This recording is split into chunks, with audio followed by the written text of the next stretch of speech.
First, the Muppets did it. Then Jason Voorhees did it. And now it's time for Ghostface's turn to take New York City. So, Scream 6 will be out on Friday, and I got to see it early, so I wanted to give a video review of it. These are still very new to me, so bear with me as I get through them. As you notice, Corey is in this video as well. She's making a special appearance. I'm not moving her out of this video because that's her space, and I'm not going to bother her. Now, Scream is a special franchise to me because it is the first horror movie I saw in my life. I watched it from the hallway when my mom was watching it when I was a child. I was 6, so Scream 6, I was 6. Kind of funny to me, but I've known Ghostface for a long time. I think the coolest thing about Ghostface compared to other slashers is that Ghostface isn't just one person. Ghostface isn't Freddy, Ghostface isn't Jason. Ghostface is a different person in each iteration. I think that is important because with each iteration, that means Ghostface is different. They still have the similar tropes in each of them, but Ghostface is never the same fully. And I think that's very interesting because each film has its own unique voice for Ghostface in a way that kind of encapsulates the time that the movie was made. So comparing it to the original sequel, the opening of that one starts with a film being made about the Woodsboro killings that plagued Sydney. Now, Sydney gets a movie made from hers. Our main protagonist, Sam, doesn't get a movie. What she gets is a subreddit full of assholes making conspiracy theories that she's actually the monster from the new set of Woodsboro killings. Now, it's very interesting because we deal with conspiracy theories a lot more today. In the mainstream, they're kind of something that people use as a tool to hurt others. Like they help you frame your own narratives about different things depending on what you want to believe happened during certain events. And it is interesting to see that used for Scream because I think Scream and Ghostface itself is more of a tool. Like that mask is what they put on. That's the weapon because you're anonymous. You're something else. You are using this legacy of the killer to do whatever you want. And that film uses that in a very interesting way. Legacy, as we know it in horror films for these requel things, is a little bit different than it was back then. Like if you had a final girl show up in another movie, you knew she was probably going to be fine. But now it's just like, it literally stated in the film, legacy doesn't matter. Anyone can die at any time, which makes the 4 main characters with Sam, Tara, Mindy, and Chad, the core 4, vulnerable. But not just them. It's also the people who came before, your bigger legacy characters, like Gail Weathers, played by Courtney Cox. Also, Kirby from Scream 4 is in this one, which is awesome because Hayden Panettiere is incredible. I will note, I cannot see her without the thought going through my head, save the cheerleader, save the world. I know she's been in multiple other things, but that has been glued into my brain for so long. But Scream 6 is a continuation of the requel that we saw last year. Like the original, a sequel is out within a year because they were so successful.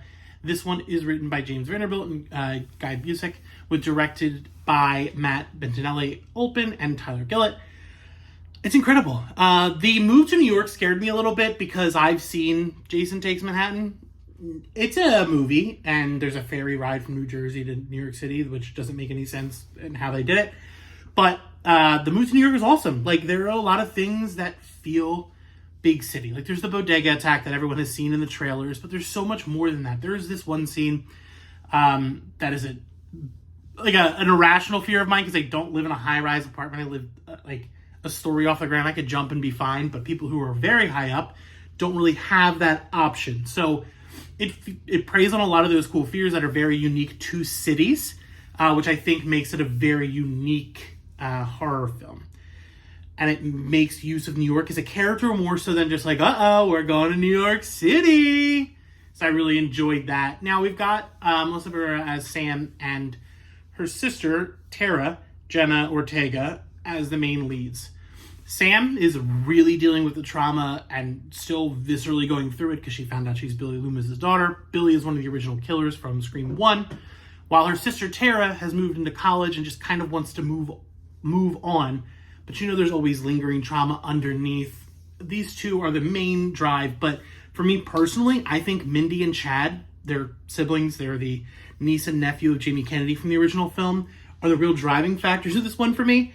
They have such strong performances, with Chad getting to have some really nuanced moments where he gets to show a little romantic side, some funny stuff, some like very protective things like that, while his sister is the horror movie buff. She knows the rules. She lays out the rules in a hilarious scene. She has an incredible shirt that says strong femme lead.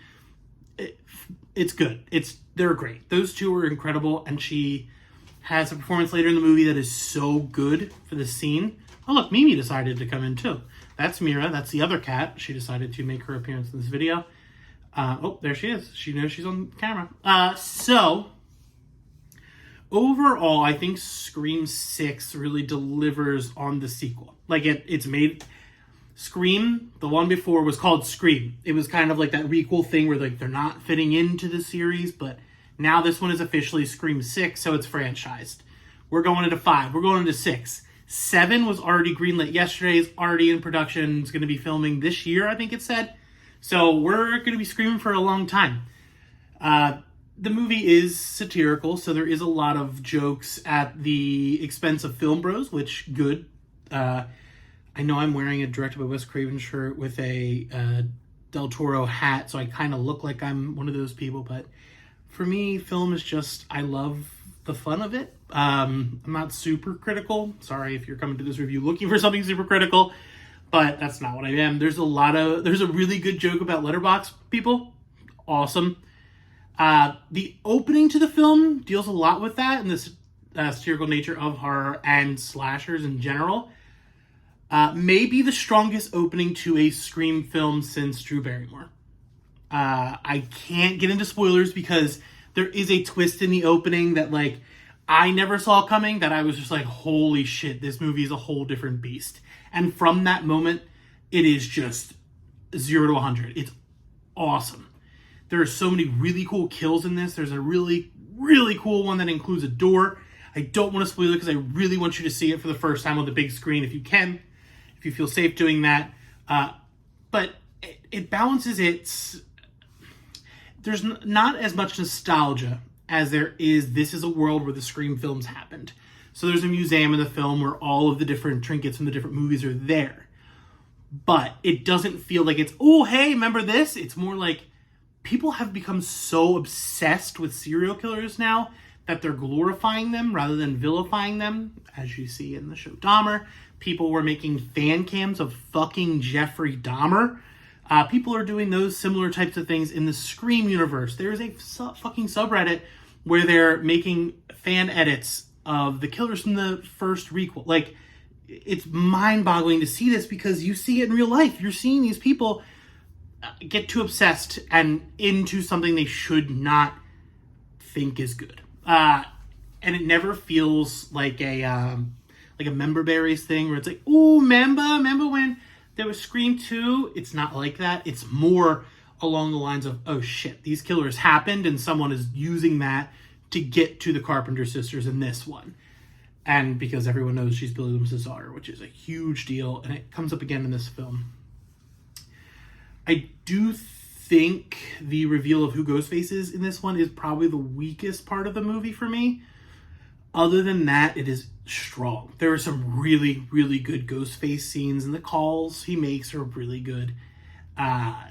There is some fun horror movie Easter eggs, but again, they do mock Easter eggs and things like that in this. They do make a really good quip about 3 having 1 killer, which, bold move.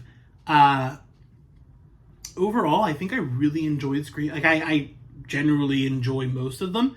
But Scream 6 is like, okay, this franchise is actually growing, and it's not just doing this, we're in New York City just to do it. It's more so an evolution of what the series can become and may become. So it gives you more of a look of what's coming. Also, the soundtrack rules. The score is incredible. All of these scores have been really good. Red Right Hand does make a small appearance in the film, if you love that song. Overall, the only real big things that bother me was the leaving out of Neve Campbell because no one wanted to pay her adequately, which sucks because Sydney is a huge part of this franchise. Neve Campbell is also a huge part of this franchise, so seeing and knowing that she got treated that way kind of sucks. But it may be good to evolve past needing those characters. The Carpenter sisters are strong enough to be their own thing, but not just them. You've got Chad and Mindy, so they have this core four who's incredible. I really am excited to see where the Scream franchise goes, and overall, I really enjoyed the film, and I really hope you get to see it soon, and I really hope you enjoy it as well. If you like this type of review, let us know. Check out my full written review at gatecrashers.fan. You can find us on all social media at gatecrasherspod. Thanks for watching.